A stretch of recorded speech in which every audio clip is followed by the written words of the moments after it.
उत्तर प्रदेश के एक छोटे से गांव में Yes, I रघु अपनी am. पत्नी लक्ष्मी, बुजुर्ग माँ दुर्गा और छोटे बेटे गोपाल के साथ रहता था। चारों में इतनी प्यार था Yes, कि I पूरा am. गांव उन्हें मिसाल परिवार कहता था। सुबह रघु खेत जाता, लक्ष्मी घर का काम संभालती, गोपाल स्कूल जाता और दादी उसकी शैतानियों पर हंसती रहती। जीवन शांत, सुंदर और सुखी था। लेकिन किस्मत कब करवट बदल दे, हाँ, कोई नहीं जानता। एक रात अचानक गोपाल तेज बुखार में तपने लगा। पहले गांव के वैद्य, फिर शहर के डॉक्टर, सबने कोशिश की, पर बुखार उतरने का नाम नहीं ले रहा था। कुछ ही दिनों में बीमारी इतनी बढ़ गई कि डॉक्टरों ने हाथ खड़े कर दिए। लक्ष्मी फूट फूट कर रो रही थी। रघु की आंखों की चमक खत्म हो गई। दादी दुर्गा बार बार भगवान को पुकार रही थी। घर की खुशियां मानो किसी ने छीन ली हों। एक दिन गांव का बूढ़ा साधु रामदीन बाबा उनके घर आया। रघु के कंधे पर हाथ रखकर बोला, बेटा, अब मनुष्य नहीं, हिमालय के सिद्ध पुरुष बाबा नागुरिया ही गोपाल को बचा सकते हैं। रघु बोला, पर बाबा कहाँ मिलेंगे?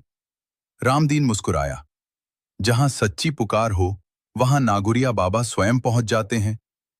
ये सुनकर रघु, लक्ष्मी और दादी तीनों रोते रोते बाबा नागुरिया के नाम से Please प्रार्थना protect करने him लगे। and keep him well. रात का समय, Give us strength सन्नाटा। and guide us. कमरे में We सिर्फ एक offer our दीपक जल रहा prayers था। for his recovery. अचानक हवा रुकी, दीपक की लौ स्थिर हो गई और कमरे में एक दिव्य आभा फैलने लगी।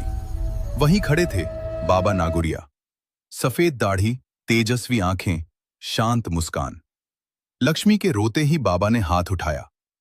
डर मत बेटी, मैं आ गया हूं। बाबा ने गोपाल की तरफ देखा और धीमे से मंत्र फूंका, शिव शक्ति, प्राणवायु, मेरे बच्चे को नई आयु। क्षण भर में गोपाल की सांसें तेज हुईं, धड़कन वापस आई, चेहरा गुलाबी होने लगा। लक्ष्मी चिल्लाई, गोपाल, और बेटे को सीने से लगा लिया। घर में पहली बार कई दिनों बाद आंसू थे, लेकिन खुशी के। कुछ समय बाद गांव में भयानक सूखा पड़ गया। तालाब सूख गए, फसलें बर्बाद, जानवर मरने लगे। गांव ढहने लगा। लोग भूखे मरने की कगार पर थे। सब लोग यह देखकर टूट गए। रघु ने हाथ जोड़कर आकाश की ओर देखा। बाबा नागुरिया, अगर आप नहीं आए तो हमारा गांव नष्ट हो जाएगा। अचानक आसमान में बादल गहराने लगे। हवा चली, बिजली कड़की और पहाड़ी रास्ते पर बाबा नागुरिया प्रकट हुए, जैसे स्वयं पर्वतों ने उन्हें जन्म दिया हो।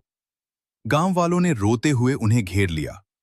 बाबा ने दोनों हाथ आकाश की ओर उठाए और कहा, जहां विश्वास है